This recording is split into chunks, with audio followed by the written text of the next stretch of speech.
Hi, Geeta. We're so sorry for this glitch. We hope to have all of you three speakers online at the same time.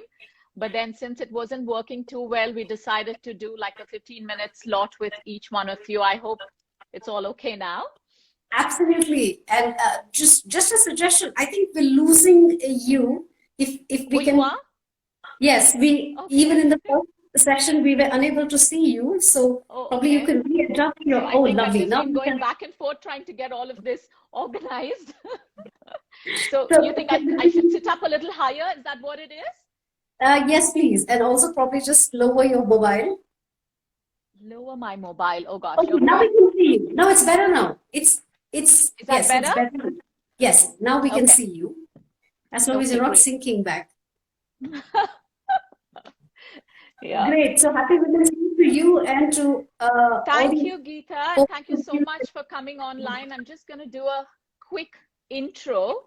Geeta Galiavar is a sports nutritionist and holds a globally acclaimed PG diploma from International Olympic Committee. She's also a guest faculty with Sports Authority of India and is a registered dietitian and a certified diabetes educator. Geeta carries with her 18 years of experience encompassing academics, research, clinical, corporate, and sports nutrition. So, Geeta, my first question is, you work with athletes and sports persons all over the world.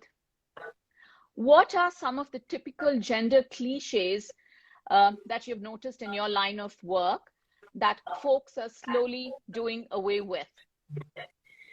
So I have an interesting perspective here, and on Women's Day, I think we take pride that our dietetic fraternity is totally women-driven. Right. Men are minority here. Oh yes, lovely. Now we can. Your frame is perfect. Okay. I think it was just my phone sliding away. Great. So coming back to the question that you asked, so the entire, the dietitian community is typically, the female lot. So very rarely do we have men pursue this. So typically even in science or, with the post-graduation in, nutrition and dietetics. So, but having said that, there has definitely been a change in the sports nutrition culture. I think we have unfortunately, I could not complete my doctoral study, but even a handful of those who have completed their, doctorate studies in sports nutrition, so far too few. And the field of sports nutrition is very, very in a nascent stage, and it's a very, niche place.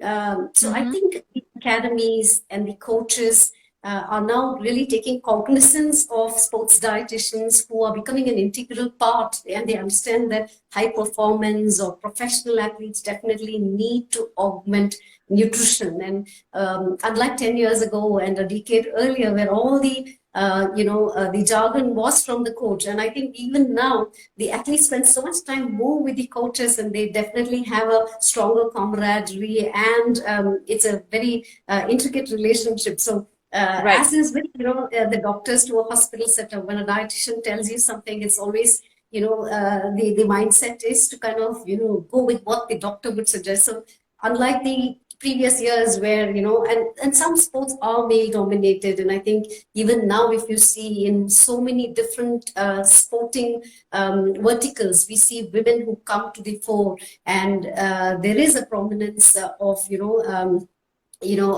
achievement even in female. Definitely, I think sports dietitians are increasing in numbers. Even Sports Authority has, I think recruited people in like dozens now, increasing in the community. So I think that's a big change. Personally, for me, though we are typically women, but however, I think the importance and to prioritize a sports nutritionist or, a qualified dietitian who understands sports nutrition, because from what an endurance, perceiver, like a marathon runner probably would, really live on carbs and electrolytes and hydration, versus probably somebody who's like strength training, who really has a higher demand of protein or certain other nutrients. So I think even in specific sporting event itself, there is such varied requirement of nutrients, and not to mention every age and even similarly gender. Yeah. So Great. women have definitely, you know, changed their perspective and are now being accepted more into academies, and also the coaches are looking up to dietitians for their inputs. Great. I mean, thank you so much for answering that question, Geeta. Great, Okay. great. Now, next, coming to, you know, from a health perspective, how do you think women should prioritize their eating habits and nutrition, especially around age-related changes? So this is, I think, I'm glad that you asked this question. It's such a ought to know information on Women's Day. I think we women are always multitasking and sometimes do not take care of ourselves. So the growing years, you know, at the onset of menstruation or menarche, girls have a higher demand of hormone, and the maximum bone calcification occurs in adolescence. So which means that by the time you hit 20, all your the bones that have formed or the ossification occurs is over for the rest of your life.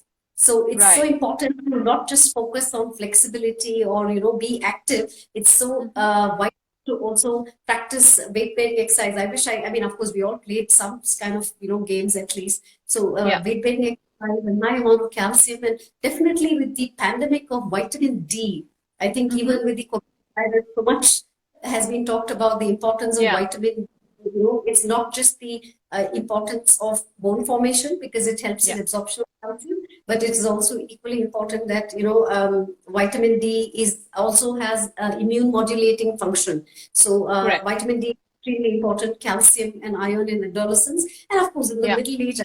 As women are stepping into their 30s, it's good to take care of themselves, because the heart disease that starts sometimes after menopause, when the menstruation stops, the female sexual hormone is estrogen, but the estrogen is also a heart protective hormone, and also it strengthens the bones. So the bone mineral itself is due to the female sexual hormone called estrogen.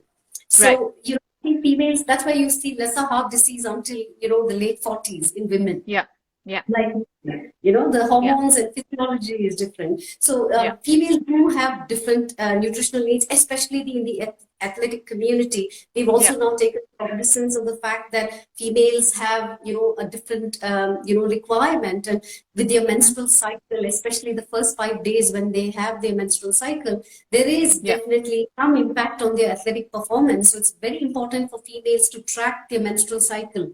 And then thereon, when the estrogen goes up, you know, their ability to exercise also goes up. Okay.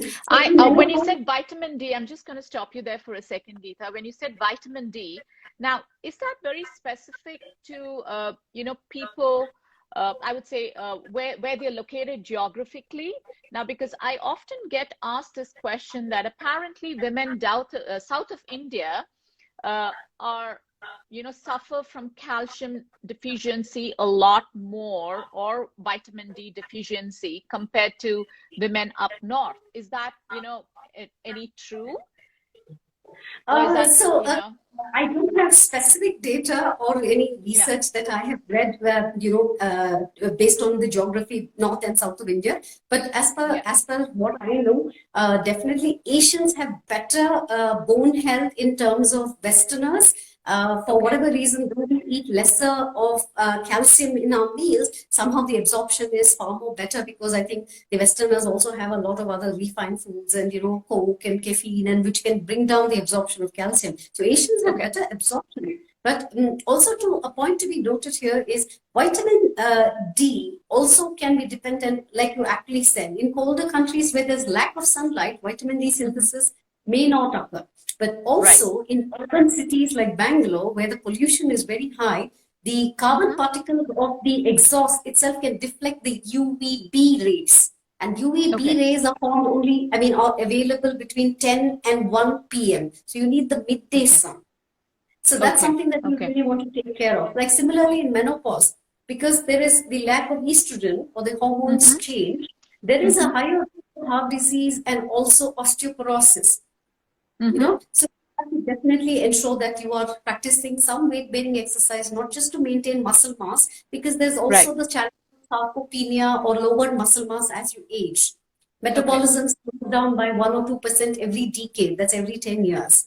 So you have to ensure that you don't not just eat lesser calorie, but focus more on nutrient density, which could be calcium, your vitamin D. Definitely take care of omega-3, because then your heart, once your estrogen is stopped, the risk of heart disease is the same. So you have to definitely focus on omega-3 rich foods. Right. Great. Thank you so much for answering that, Geeta. I have one more question to pick with you. Yes, please.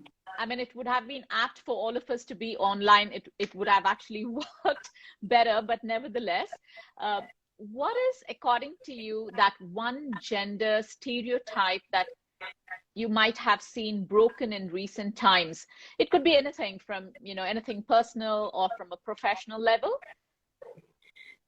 Yes, I think probably I could speak on both these poles. On a professional level, I think, as I actually said, dietitians have come to the fore. That was one aspect, and also the female community have been given equal opportunities, perhaps. And I think more importantly, as a dietitian, to even understand the specific nutrients that a female would need, because particularly, I think, as you aptly asked, every age has a specific nutrient demand.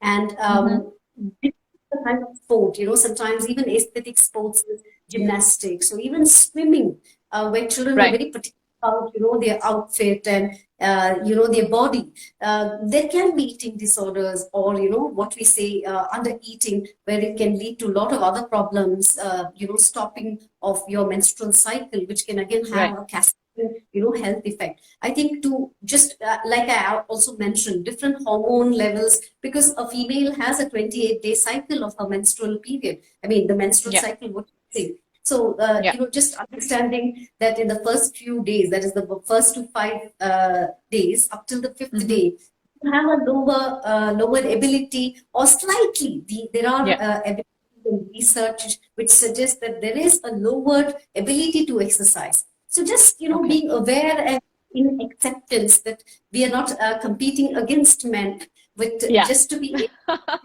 yourself that you are a female, and it's physiologically there is up and down of these hormones, and to just be aware of these little changes and eat as per your need, be it food cravings, be it higher as your athletic performance goes up after 5 days of your first menstrual cycle. What I mean is the menstrual period. So then you increase your food intake or your carbohydrate intake as your exercise goes up, or increase your protein if you're doing strength or weight bearing exercise. So just to be able to be flexible and go with your days. I think so there is a lot of light or awareness that females have specific or changing nutrient needs based on these specific needs of female athletes. So I think that's something that even coaches and even the female athletes themselves are now educated on. Okay, great. I mean, I think that was a great response, Geeta. Thank you so much for educating us on this, and thank you so much for joining us yet again, on this live chat. Thank you. Happy International Women's Day. And, if I can please ask you to log off so that I can get Dr. Maya, and, you're welcome to stay online and, just, absolutely.